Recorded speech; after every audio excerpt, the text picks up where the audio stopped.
हाँ, good morning बच्चों। आज हम बायो स्टैटिस्टिक्स का एक दूसरा टॉपिक कवर करेंगे और वो टॉपिक है काई स्क्वायर टेस्ट या काई स्क्वायर डिस्ट्रीब्यूशन।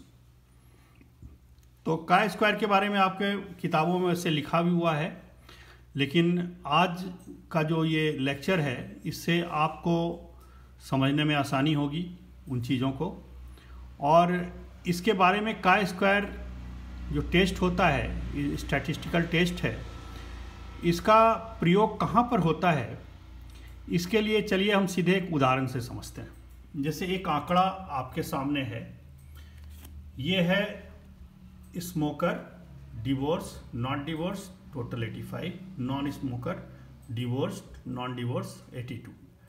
अब ये है कि कितने स्मोकर्स थे जिनका डिवोर्स हुआ और कितने स्मोकर थे जिनका डिवोर्स नहीं हुआ एक सैंपल में। दूसरा, नॉन स्मोकर थे उनका डिवोर्स कितना हुआ, और जो नॉन स्मोकर थे उसका उनमें से कितने का डिवोर्स नहीं हुआ। मतलब हम यहाँ एक रिलेशन देखने की कोशिश कर रहे हैं कि स्मोकिंग का यानी सिगरेट पीने से तलाक का कोई संबंध है या नहीं है। तो देखिए, इसमें हमारे पास दो रो है, एक स्मोकर का है, एक नॉन स्मोकर का है, और दो कॉलम है, एक डिवोर्स का है और एक नॉन डिवोर्स का है। यहाँ पर जो रो है उसका टोटल 85, दूसरे रो का टोटल 82, पहले कॉलम का टोटल 116, दूसरे का 51। ठीक है। अब इसमें से हमें क्या करना पड़ता है, सबसे पहले एक एक्सपेक्टेड यानी अपेक्षित मान निकालना पड़ता है। अब देखिए, ये जो आंकड़ा आया, ये आंकड़ा हमारा प्रेक्षित मान है, ऑब्जर्व्ड वैल्यूज है, और अब हम क्या निकालेंगे, एक्सपेक्टेड। तो एक्सपेक्टेड निकालने का सीधा तरीका ये है कि जैसे ये कॉलम है, कॉलम का टोटल, इसको हम मल्टीप्लाई करेंगे इस रो के टोटल से, यानी कि यहाँ का, इस खाने का अगर हमको एक्सपेक्टेड वैल्यू निकालनी है तो 85 मल्टीप्लाइड बाय 116 डिवाइडेड बाय जो इसका ग्रैंड टोटल है 167। उसी तरह से इसका निकालना होगा तो 85 divided by 51, 85 multiplied by 51 divided by 167। इसका निकालना है 51 मल्टीप्लाइड बाय 82 डिवाइडेड बाय 167। मेरे ख्याल से आपको समझ में आ गया होगा। तो चलिए देखते हैं कि इसका एक्सपेक्टेड वैल्यू ऐसे निकलता है जैसे हमने आपको बताया। अब दूसरी चीज जो, जैसे मैंने कहा, पहले वाले का क्या था, जो रो का टोटल था 85, कॉलम का टोटल 116, ग्रैंड टोटल था 167, तो इसका एक्सपेक्टेड वैल्यू कितना आया, 59। तो इसी तरह से चारों जो हमारे खाने थे, चारों की एक्सपेक्टेड और ऑब्जर्व्ड वैल्यू हमें मिल गई। ठीक है। अब हम क्या करेंगे, इस वैल्यू के आधार पर एक फॉर्मूला हमारे पास होता है, जिस फॉर्मूले से कि हम क्या करते हैं, काई स्क्वायर टेस्ट निकालते हैं। ये देखिए फॉर्मूला ये है। ये क्या है कि इसमें चारों जो हमारे खाने हैं, चारों खाने का हम ऑब्जर्व्ड वैल्यू लेंगे यानी प्रेक्षित मान लेंगे, उसको डिवाइड करेंगे अपेक्षित मान से, और उसका स्क्वायर करके डिवाइड कर देंगे हम किससे, अपेक्षित मान से। ठीक है। जैसे यहाँ पर क्या हुआ कि ये देखिए 73, ये क्या है, ये हमारा प्रेक्षित मान है, ये क्या है, अपेक्षित मान है। तो 73 माइनस 59, इसका स्क्वायर करो, और स्क्वायर करने के बाद डिवाइड कर देंगे 59 से। देखिए निकाला भी होगा यहाँ पे, 73 माइनस 59 का स्क्वायर डिवाइडेड बाय 59। और इसी तरह से चारों खानों का देखिए किया गया है। अब दूसरी चीज जो टी टेस्ट में या काई स्क्वायर टेस्ट में समझने की ये है कि इसमें एक चीज होती है, इसको हम कहते हैं नल हाइपोथेसिस, यानी कि शून्य परिकल्पना। शून्य परिकल्पना ये कहती है कि जो भी वेरिएबल्स हैं, वेरिएबल्स मतलब एक वेरिएबल हमारा स्मोकिंग नॉन स्मोकिंग का है, और दूसरा वेरिएबल किसका है, डिवोर्स और नॉन डिवोर्स का।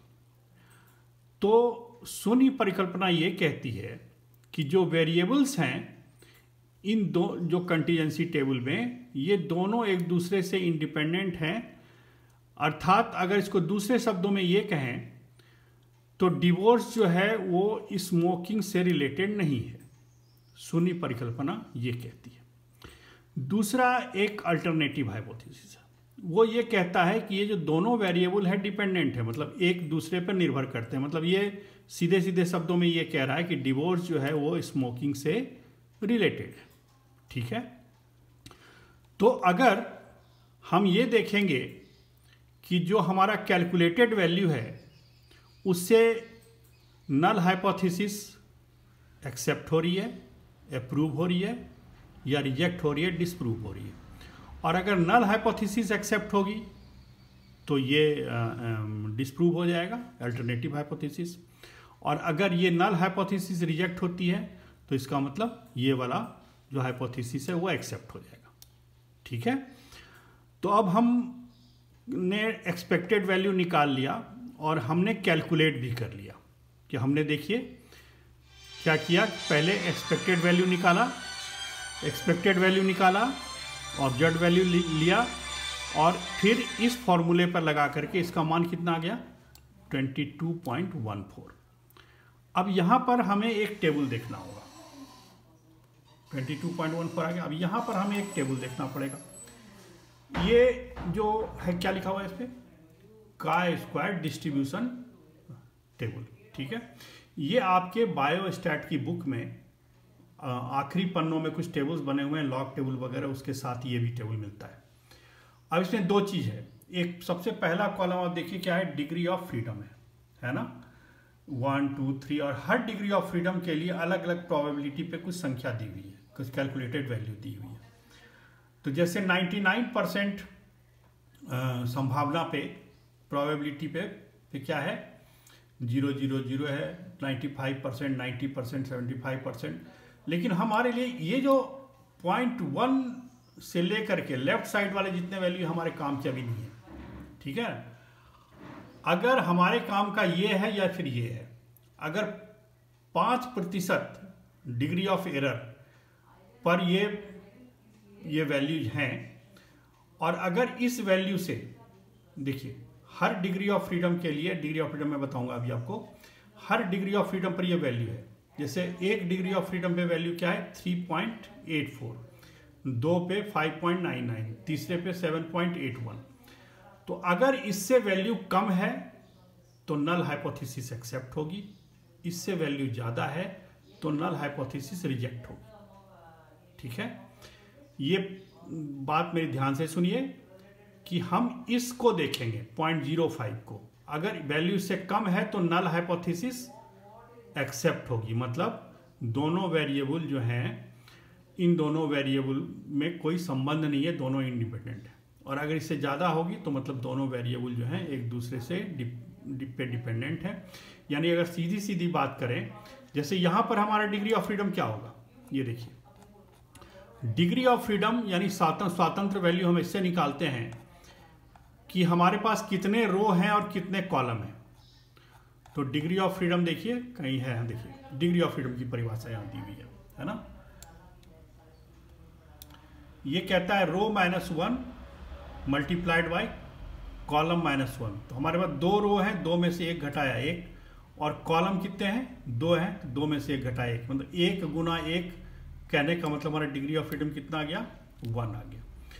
1 डिग्री ऑफ फ्रीडम पे जो वैल्यू है क्या है 3.84 है ना, 3.84।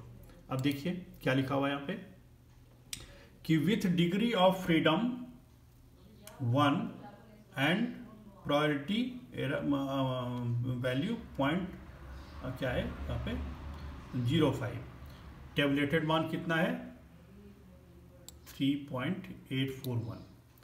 अब आप देख रहे हो कि जो कैलकुलेटेड वैल्यू थी वो क्या थी, कैलकुलेटेड मान है 22.14, मतलब ये इससे तो ज़्यादा है।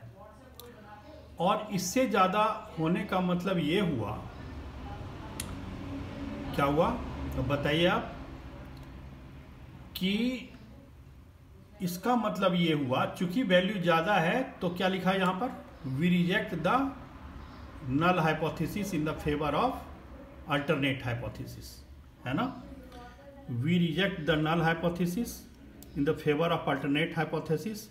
इसका मतलब ये हुआ कि क्या मतलब हुआ, चूंकि हमने नल हाइपोथेसिस को रिजेक्ट कर दिया, मतलब दोनों वेरिएबल एक दूसरे से इंडिपेंडेंट नहीं है, और इसका अर्थ ये हुआ कि स्मोकिंग से डिवोर्स होने की संभावना बढ़ जाती है। ठीक है, चलिए इस आंकड़े को हम दूसरे तरह से भी देख सकते हैं। इसी आंकड़े में हम थोड़ा सा चेंज करेंगे। देखिए, जैसे ये स्मोकर की जगह आप कर दिया, आजकल जो कोरोना वायरस है उसके प्रोफाइलेक्सिस के लिए, उसको नहीं हो किसी में, इसके लिए हाइड्रोक्लोरोक्विन करके एक दवा दी जाती है। ये पहले मलेरिया में यूज होता था। अब हम ये देख सकते हैं कि हमने कितने पेशेंट को हाइड्रोक्लोरोक्विन दिया, उसमें से कितने बच गए और कितने की डेथ हो गई। हमने कितने को ऐसे पेशेंट जिनको हाइड्रोक्लोरोक्विन नहीं दिया गया था, उसमें से कितने बच गए और कितने की डेथ हो गई। आप इसको ऐसे करना एक बार, और उसके बाद सारा प्रोसेस उसी तरह से होगा, और उन आंकड़े के हिसाब से हम देख सकते हैं कि हाइड्रोक्लोरोक्विन देने से वो कोरोना वायरस से बचाव हुआ या नहीं हुआ। चलिए हम एक दूसरा एग्जाम्पल देखते हैं जो आपको ज़्यादा समझ में आएगा। आपने सबने मेंडल का नियम पढ़ा हुआ है, तो उसमें मेंडल के नियम में जब भी डाई हाइब्रिड क्रॉस होता था तो हमारा रेशियो क्या आता था, जो रिजल्ट रेशियो क्या आता था, 9:3:3:1।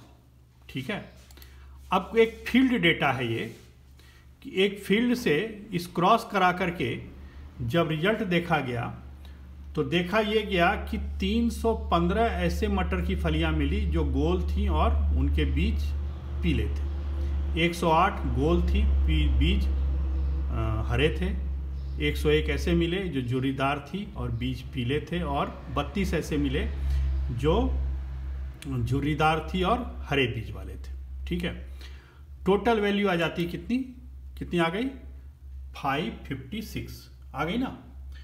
अब इसका हम एक्सपेक्टेड कैसे निकालेंगे? इसका एक्सपेक्टेड हम वैसे नहीं निकालेंगे जैसे कि हमने पिछले में किया। इसका हम ऐसे निकालेंगे कि 556 में से जैसे मान लीजिए पहला वाला है, ये जानते हैं कि इसका ये 9:3:3:1 के रेशियो में 16 में से 9 ऐसा आना चाहिए, नहीं 9 3 12 3 15 16 हुआ ना टोटल, तो 16 में से 9 ऐसे आने चाहिए, 9:16। तो हम अगर 556 का 9:16 कर देते हैं जैसे यहाँ किया गया है, तो एक्सपेक्टेड वैल्यू हमारी कितनी आई, 312.75। उसी तरह से इसकी एक्सपेक्टेड वैल्यू कितनी आई, क्योंकि इसका 3/16 होगा, तीसरा वाला 3/16 होगा, चौथा वाला 1/16, तो 3/16 गुना 556 इक्वल टू 104 and 25.25। तीसरे का भी वही, क्योंकि इसका भी 3/16 होगा, 104.25, और लास्ट वाले का 34.75।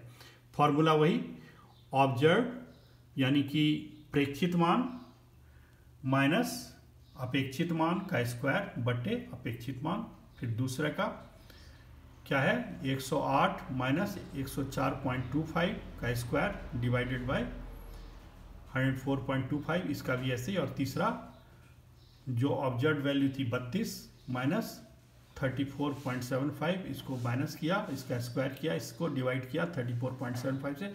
वैल्यू हमारी आ रही है का स्क्वायर की कितनी 0.47। यहां डिग्री ऑफ फ्रीडम कितनी हो जाएगी, हमारे पास 4 क्लासेस ग्रुप है, तो यहां जो डिग्री ऑफ फ्रीडम आएगा वो आएगा n-1। यहां देखिए गलती से ये बराबर की जगह प्लस लिख गया है, 4-1 डिग्री ऑफ फ्रीडम 3। अब डिग्री ऑफ फ्रीडम 3 पे देखिए, डिग्री ऑफ फ्रीडम 3 पे जो वैल्यू है वो कितनी है, 7.85। यानी कि अब ये देखिए कैलकुलेटेड ये वैल्यू है वो 7.81 से तो बहुत कम है, और बहुत कम है इसका मतलब यहां पर क्या हो गया, यहां पर ये हो गया कि we accept the null hypothesis. यहां नल हाइपोथेसिस एक्सेप्ट हो गया, ठीक है। और चूंकि यहां जो हाइपोथेसिस एक्सेप्ट हो गया, इसका मतलब ये हुआ कि ये जो डेटा है वो इसी रेशियो में है।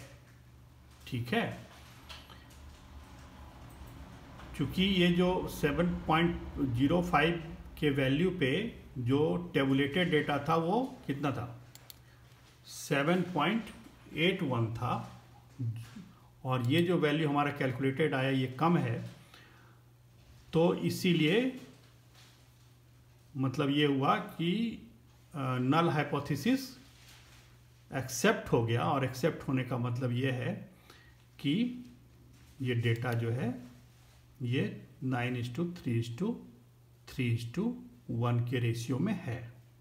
ठीक है, उसी प्रकार से एक दूसरा दिया हुआ है। जैसे देखिए, एक एक्सरसाइज अभी जो मैं सीट आपके साथ शेयर करूंगा इसमें है, और इसमें भी आपको वैसे ही कैलकुलेट करना है कि कुछ हार्ट के पेशेंट थे और उसमें से ये देखा गया कि एस्पिरिन जो लेते रहे हैं उसमें हार्ट अटैक आया 104 लोगों में, और नहीं आया 10,999 लोगों में। जो एस्पिरिन नहीं ले रहे थे, प्लेसिबो मतलब कोई ऐसी टेबलेट, कोई दवा नहीं थी, 189 में हार्ट अटैक आया और इतने लोगों में हार्ट अटैक नहीं आया। इसका भी उसी तरह से आप निकालेंगे, और निकालने इसका देखिए, बल्कि निकाला हुआ भी आगे है ये कहाँ, देखिए इसमें काय स्क्वायर जो कैलकुलेटेड वैल्यू है वो है 25.58 और टेबुलेटेड वैल्यू है, क्योंकि यहाँ पर यहाँ भी जो डिग्री ऑफ फ्रीडम चूंकि 2 रो है और 2 कॉलम है तो एक ही हो जाएगा, तो 3.84। और यहाँ since the test value is greater than the tabulated value we reject the null hypothesis. हम नल हाइपोथेसिस को रिजेक्ट करके अल्टरनेटिव जो हाइपोथेसिस है उसको मानेंगे, और वो ये कहता है कि एस्पिरिन लेने से हार्ट अटैक की संभावना कम हो जाती है। ठीक है, तो 3 एग्जाम्पल हमने दिए, और ये सीट में आपके साथ शेयर कर लूँगा। इसमें कोई प्रॉब्लम हो तो आप पूछ लेना। ठीक है, तो इस प्रकार से काय स्क्वायर टेस्ट हम का यूज कहाँ होता है और उसको कैसे किया जाता है हमने समझ लिया। Thank you very much.